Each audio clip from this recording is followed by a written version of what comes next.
वरुडमध्ये बाजाराला कोणतीही जागा उपलब्ध दुसरी नाही। ज्या ठिकाणी आज वरुडचा बाजार भरतो ते जागा एका संस्थानाची असून संस्थानाने म्हटलं खाली करा तर त्या ठिकाणी बाजार भरता येणार नाही आणि त्यावेळी वरुडच्या जनतेला जो बाजार पाहिजे तो बाजार कुठेही भरण्यासाठी जागा राहणार नाही। यासाठी ते शासनाने जागा आरक्षित केली आहे। पण यावेळी काही वरुडातली मंडळी यांनी त्या ठिकाणी ते शेत डेव्हलप करायचं विकसित करायचं म्हणून त्या ठिकाणी रोड नालेचे काम सुरू केले आणि काम सुरू केले तर केले पण त्या ठिकाणी जनतेची दिशाभूल करून त्या ठिकाणचे प्लॉटसुद्धा इसार पावतीने विकले गेले। जे नोटरी वकील आहे त्यांच्याकडे इसार पावती करून ते प्लॉट विकले गेले। हे साफ जनतेची दिशाभूल आहे। या बातमीचे प्रस्तुत करतायत माऊली आय मित्रा ऑप्टिकल। आमच्याकडे सर्व प्रकारच्या नंबरचे चष्मे व सन गॉगल मिळेल। आमचा पत्ता यावलकर पेट्रोल पंप समोर वरुड। आमचा मोबाईल नंबर 9420721428। तरी सुद्धा शेतमालक त्या ठिकाणी काम करत आहे। शेतमालक म्हणजे वरुडात घेणारे मालक आहे। तुम्हाला माहिती आहे लोकप्रतिनिधी पार्टनर आहे त्याला नाही झाली यांच्याकडून नगरपालिकेकडून कुठं फ्लॅक्स नाही लावणं झाले त्यासाठी आम्ही वर्गणी करून लोकप्रतिनिधी निवडून आणला। त्यांनी ते जागा घेतली दुसऱ्याच्या नावावर। आम्ही आता अजून वर्गणी करू आणि फ्लॅक्स लावू का तुम्ही खरेदी करू नका म्हणून। कारण की आमचं ते नैतिक अधिकार आहे की आमच्या माणसाची फसवणूक नाही झाली पाहिजे म्हणून।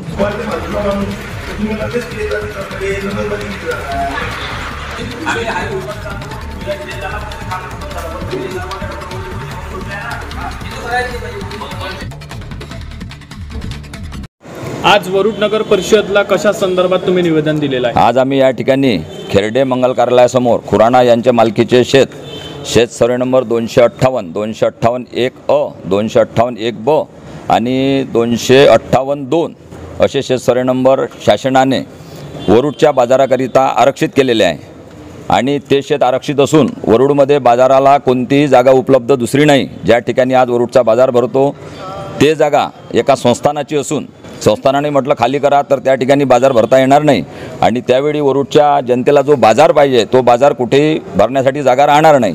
यासाठी ते शासनाने जागा आरक्षित केली आहे। पण यावेळी काही वरुडातली मंडळी यांनी त्या ठिकाणी ते शेत डेव्हलप करायचं विकसित करायचं म्हणून त्या ठिकाणी रोड नालेचे काम सुरू केले आणि काम सुरू केले तर केले पण त्या ठिकाणी जनतेची दिशाभूल करून त्या ठिकाणचे प्लॉटसुद्धा इसार पावतीने विकले गेले। जे नोटरी वकील आहे त्यांच्याकडे इसार पावती करून ते प्लॉट विकले गेले। हे साफ जनतेची दिशाभूल आहे आणि त्यासाठी नगरपालिकेचं आरक्षित शेत आहे। वरुडमध्ये बाजारासाठी एकच जागा आहे त्यामुळे वरुड नगरपालिकेने त्या ठिकाणी डेव्हलपमेंट थांबावं यासाठी आम्ही एक निवेदन घेऊन नगरपालिकेला आलो होतो आणि नगरपालिकेला सुद्धा या ठिकाणचे शिओ हे गैरहजर आहे परंतु ज्या मॅडम आहे एडतकर मॅडम त्यांनी आम्हाला सांगितले की जागा ते आरक्षित आहे। आम्ही पेपरला जाहिरात दिली आहे त्या ठिकाणी कोणीही कोणताही प्लॉट खरेदी करू नये विक्री करू नये आणि त्यानंतर त्या ठिकाणच्या आरक्षणावर कोणतंही काम करू नये। तरीसुद्धा शेतमालक त्या ठिकाणी काम करत आहे। शेतमालक म्हणजे वरुडात घेणारे मालक आहे। तुम्हाला माहिती आहे लोकप्रतिनिधी पार्टनर आहे त्याला आणि सर्व घेणारे जे लोक आहे यानं ते शेत घेतलं आहे आणि असे सर्वांनी मिळून ते शेत जे घेतलं त्या ठिकाणी जनतेची दिशा बोलत आहे। आमचं असं मत आहे की त्यांचे जे बोल थांबायला पाहिजे आणि ते बाजाराची जी जागा आहे ते बाजारासाठीच वरुडाची राखीव राहून नगरपालिकेने ते जागा खरेदी करायला पाहिजे। आणि नगरपालिका म्हणते की आमच्याकडे बाबा काही प्रमाणात आधी पैसे नव्हते पण मी एक सांगतो की इथे नखरोत्यांचे जे कामं चालू आहे त्या कामामध्ये जे नगरपालिकेचा जो हिस्सा आहे तो 15% हिस्सा आहे। म्हणजे नगरपालिकेला आपण जो टॅक्स भरतो याच्यामधून त्याच्यामध्ये आपल्याला 15% आपली टॅक्सच्या माध्यमातून जे यांना पैसे येते नगरपालिकेत उत्पन्न असते त्यातून पैसे द्यावे लागते आणि 85% शासन देते। मग यांच्याकडे यांनी ठराव दिले आहे की आमच्याकडे हा 15% जो निधी आहे ह्या नगरपालिकेला उपलब्ध आहे मालकीचा मालकीचा। म्हणजे हा जर उपलब्ध आहे तुमच्याकडे 20 कोटी रुपये जर या कामासाठी त्यासाठी तुमच्याकडे उपलब्ध आहे नगरपालिकेचे तर जागा खरेदी करायला का नाही बा?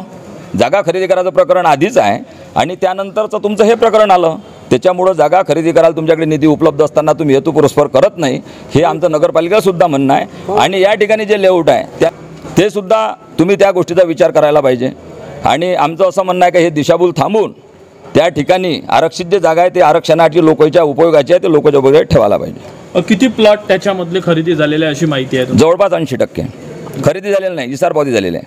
अच्छा बरं, या निवेदनानंतर आपल्या मागणीची दखल घेतली नाही तर पुढचं पाऊल काय? आम्ही येत्या 8 दिवसात या ठिकाणी जर याची दखल घेतली नाही या ठिकाणी फौजदारी गुन्हे दाखल केले नाही अशी दिशाभूल जनतेची होत राहिली तर आम्ही एक चांगलं आंदोलन उभारू आणि न्यायालयीन प्रक्रियेत सुद्धा उच्च न्यायालयात दाद मागू। काय सांगणार या विषयासंदर्भात? सांगायचं काय, मला तर एवढं समजतं की 50-60 हजार जे नगरीचं जे वरुड शहर आहे, त्या शहराचा जर बाजाराचा जो प्रश्न आहे ऐरणीचा, आणि तुम्ही जे मोठ्या मोठ्या घोषणा करत आहे, यांनी 6 एकर दान दिली, त्यांनी 6 एकर दान दिली, दान देणाऱ्याचा कधीच कुठं या वरुड नगरीत कोणता तरी विचार केला जात नाही. आणि इथं जे आरक्षित जागा आहे ह्या गावासाठी, ह्या गावावर जर लेआउट होत आहे, याच्या एवढी शोकांतिका आणि या विकासाच्या बोंबा करण्यात काही अर्थ नाही आहे.